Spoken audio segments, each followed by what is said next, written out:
Welcome back to the Vale Echo. Tonight, we step into a story that begins at the edge of silence, where the world sleeps but something else wakes. As the clock crawls toward midnight, a lonely street lies under a blanket of fog. Dim streetlights flicker like nervous eyes watching from above. Every sound is swallowed by the mist, every shadow stretches a little too far. It feels as if the night itself is holding its breath. Inside a quiet house, the air is still. A faint hum from an old lamp struggles against the darkness. Then dong, dong, dong, the clock on the wall strikes midnight. Its echo feels wrong, louder than usual, vibrating through the empty rooms like a warning. With each strike, the lights dim and the shadows grow longer. Outside, something shifts. Through the fog, a silhouette begins to take shape, a tall figure standing at the far end of the road. A wide-brim hat hides his face and his coat hangs motionless, untouched by the breeze. He doesn't move. He simply stands watching as if he has been there for hours, waiting for the clock to give him permission to exist. Back inside the house, a door creaks slightly open, though no one touched it. The draft pushes it inward, carrying a cold breath of night. The curtains at the window flutter, almost whispering warnings to anyone awake enough to listen. The air grows heavy and the unseen presence creeps closer. Outside, boots press into the wet pavement, slow, heavy footsteps moving forward. Fog coils around his legs as though the night itself is clinging to him. A street lamp flickers overhead, struggling to illuminate the figure's approach. Every few seconds the lamp dies, plunging the street into darkness, then bursts back to life, each flicker revealing the stranger a little closer. Inside the hallway, a long, distorted shadow crawls across the floor. It stretches toward the door like a living thing, moving before the figure even reaches the house. Then 3 slow knocks. The sound echoes much louder than it should, rattling the picture frames on the wall. On the other side of that thin wooden door, silence. No breathing, no shifting, just the chilling certainty that someone or something is waiting. A trembling hand reaches toward the peephole. The distorted fisheye view reveals the stranger standing perfectly still, not shifting, not swaying, not blinking, as if time stopped just for him. The street lamp flickers again, casting his tall figure in a stuttering glow. You can't see his face, just darkness beneath the brim of his hat, an emptiness deeper than the night behind him. Then, suddenly, a piece of old parchment slides under the door. No footsteps retreat, no sound, just the note appearing as if placed by an invisible hand. Before fear even settles in, the hall lights stutter and dim. The clock stops ticking, the world freezes. Because tonight, when the clock struck midnight, the stranger finally arrived.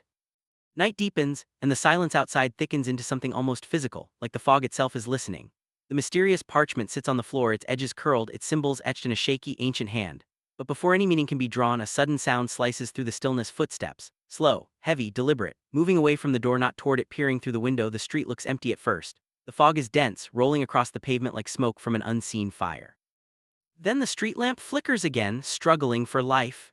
Each burst of light reveals something unnerving, the stranger's footprints, leading away from your house, but ending abruptly in the middle of the road as if he simply dissolved into the night. Police sirens whisper faintly in the distance. Soon, yellow tape flaps under the weak glow of lanterns as confused officers gather near an alley. Their expressions suggest they've found something they can't explain. No forced entry, no struggle, no witnesses, just a trail of footprints that stop as if the man evaporated. But the fog tells a different story. It moves unnaturally, curling in patterns around the empty space where the stranger should be, as if he's still there, invisible, watching. Your eyes drift to an old, abandoned building at the end of the street. Its dark windows stare like hollow eyes, and its crumbling exterior hides decades of secrets. Something pulls you toward it, an instinct or maybe a warning. The fog thins slightly, revealing the door half open, inviting or threatening, you can't tell which. Inside, the floor is layered with dust, undisturbed for years. But now, fresh footprints cut through it, leading deeper into the darkness. Strange glowing markings pulse faintly on the walls, symbols matching the ones on the parchment. Someone or something has been here before, recently. You pick up a faded photograph lying on the ground. The edges are bent, the image grainy, but the figure in it is unmistakable. The same stranger, same wide-brim hat, same coat, not from tonight but from decades ago, yet somehow he looks exactly the same, not older, not changed at all. The building vibrates suddenly as if the air itself is shifting.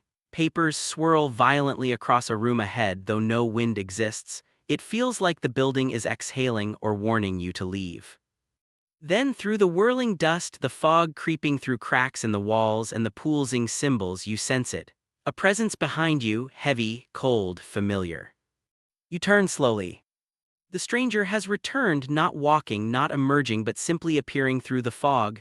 Closer, too close, his silhouette sharpens, his face is nearly visible now, pale and emotionless as if carved from the night itself. He watches without blinking, without breathing.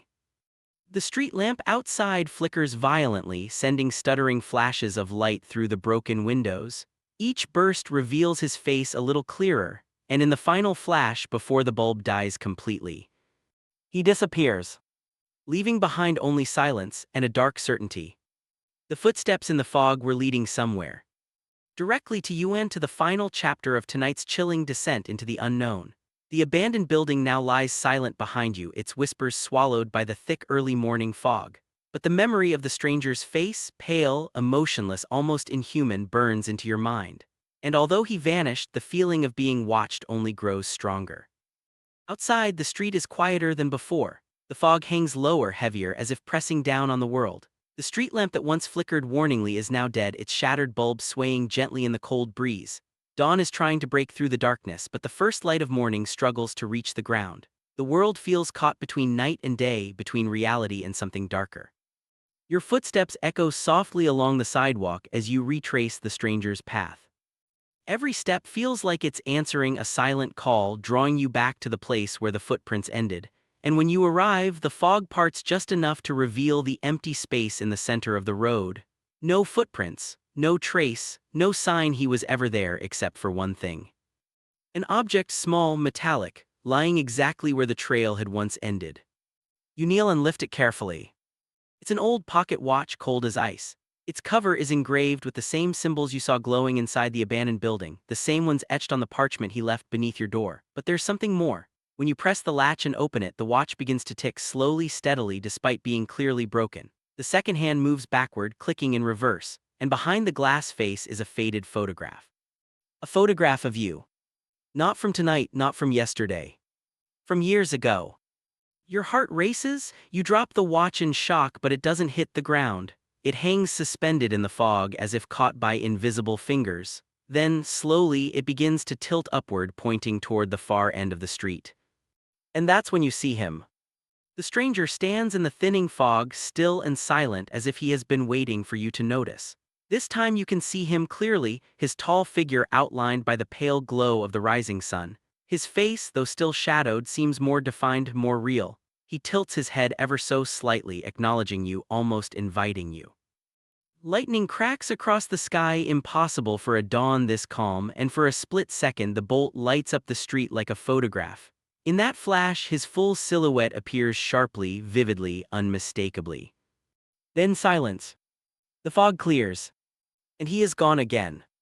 Vanished without a trace. No footsteps. No sound. No shadow. Only the pocket watch remains on the ground, ticking backward, counting down to something you cannot yet understand. Because in the quiet stillness of morning, one truth becomes undeniable. Some mysteries don't end. They wait.